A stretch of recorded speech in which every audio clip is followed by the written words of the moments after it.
Hello, ladies and gentlemen. This is Eddie Marcus again, spokesman and advocate of basic human rights for all people. I'm coming back to share with you some things that are happening in our midst and how I see it in relationship to what the message that I've been given to share with you. And I want to say to you, ladies and gentlemen, that right about now is the time that we should give our Heavenly Father a chance. I mean, it is the time that we should, ourselves, we should really give God a chance. When we study back in our history, especially our religious history, we find that there's always been someone in the midst of all the people everywhere that acknowledged the existence of the superpower, the existence of the superior power, this existence of this greater power. And yet our societies have always gone along, sometimes appearing to have some governance of it by the acceptance of this, about the superior power, but in many instances it doesn't exist. Well, America, its people have been exposed to Christianity, and there have been people that came from all over the world with different ideologies about religious faith, but none that really contradicted in the sense that it would take down the thing of being good to people as you want people to be to you. No, that has never been challenged by any of the faiths. There has been some things that have come along that perhaps didn't make any sense, but the people were allowed to be free. In every society you have people that are allowed to be free. In some societies you have people who kind of curtail that freedom to certain specifics that might exclude a lot of folks. But to here in America, we don't do that. Now, we have a problem right now where they're trying to get so many people in this country, they call it undocumented, out of this country. Every country should be open to receive people who find problems where they're living and they need to get away. Every other nation should be open to that.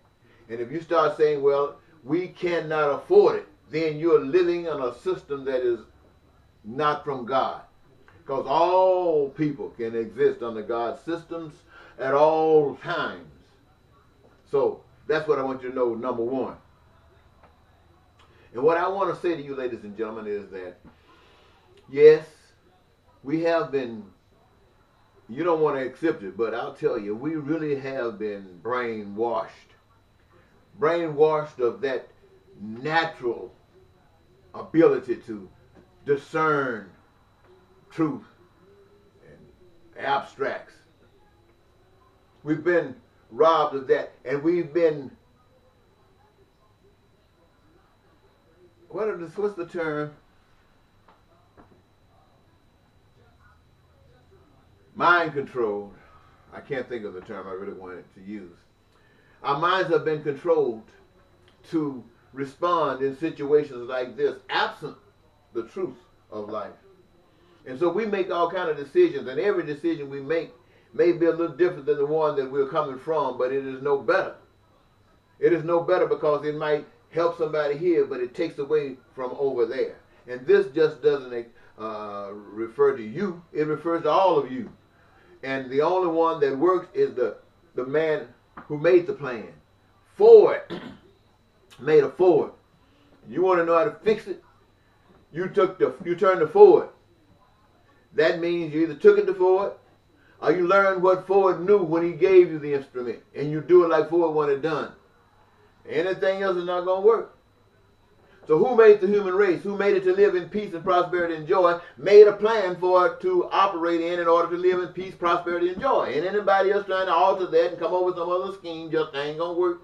I don't care how mega your church is, how much money you guys got, and how much the pastor's getting, and how many ships he can ride on, how many boats he can ride on. None of that stuff matter. None of that stuff matter. I ask you, ladies and gentlemen, to give God a choice. In America, you've heard me say it, we have people in this country who thought that Ronald Reagan was the best president of the United States. They were rich. Poor people didn't think that. There were people who thought that John F. Kennedy was the best president. And he looked like he was going to interfere with the making of money by other people who were running after that money. And so they got rid of him. That made him be pretty good to the people who weren't trying to be rich. And at all of that, we have gone to the bottom of the barrel where we have a president right now who seems like he nothing want to do nice. Or if anything that is done nice is not done for the basic public, it's done for those who want to destroy the decency of what we would hope to be the public. And here we ask ourselves, as they try to get rid of these people, sending them back home and stuff like that. We're talking, debating, news media talking about it. And there's one man sitting up there because you have given him the power to send these people back home. If you don't want them to go back home, take that power back. If you don't want them to go home, take that power back. You say it's not that simple. You got representatives in Congress. You got representatives in the House. You got them in the Senate. You tell them, we don't want these people to go. So whatever you got to do to get that power out of that man's hand, take it out of their hands and keep those people right here. You do that because it's morally right. You do it because it's the way God wanted to be done. And how do you know that God wanted to be done? Because if you were in that position, you'd want it to be done. That's how you know God would want it to be done. And why am I constantly telling you to put God on the throne? God on the throne coming through you, and get these suckers off the throne who's lying, cheating, and messing over the people of this world. We're saying it very clearly, and I don't want you to think that there's any mistake about what is being said. All we have to do is look around, and we see the poverty, we see the crime, we see the violence. We see all of these different things taking place, and they take place for a reason, ladies and gentlemen. They're not just happening. They're happening when you look around and find people who don't care about one another. Then you say you got people who talk about the superpower that we have been talking about, God. And you ask yourselves, well, where's the God? And now you got people wanting you to see God coming on the cloud riding down, and they got all kinds of things. And it's a simple matter, ladies and gentlemen. For those who know God, know that it's nothing like that. It's all about you and I. It's about you who recognize that God is the maker of all things, and God is your protector, God is your keeper. And before you, my friends, decide that the only way you can go is against the lesser evil, then you are denying the existence that you have an existence with God. You're not really denying the existence of God. You're choosing not to respect God. There's one choice when you have the lesser of two evils. They're only in use of God, then you are the representation of God. It doesn't mean every time that you're going to get over the hump, but you are over the hump. But you're not getting over the hump in the sense of what they call over the hump. You're getting over the hump in that you're doing the righteous thing. You're being protected. You got the insurance. You got the security of the Almighty God. And people might not like that. It ain't what people like. It's what you know. And what you know is supposed to dictate where you go. You know, other people can follow if they want, or otherwise they just exactly where they are. There will come a time when the floods of life will take you over. And when I guarantee you, when the floods of life take you over, you can see what all of those blind people begin to see once they took them over. And it will be just too late at that moment in time. So this is why you're getting the warning today. We don't have to live this way. But if you're going to live this way, live the way that is proper for everybody. You know, I can say, somebody say, well, how do you know you're speaking for God? I say, because God is the parent of every human being on the face of the earth. Now, if you don't believe that, you ask every human being on the face of the earth, how many of them would like to have food if they're hungry? And I guarantee you everyone would say they do.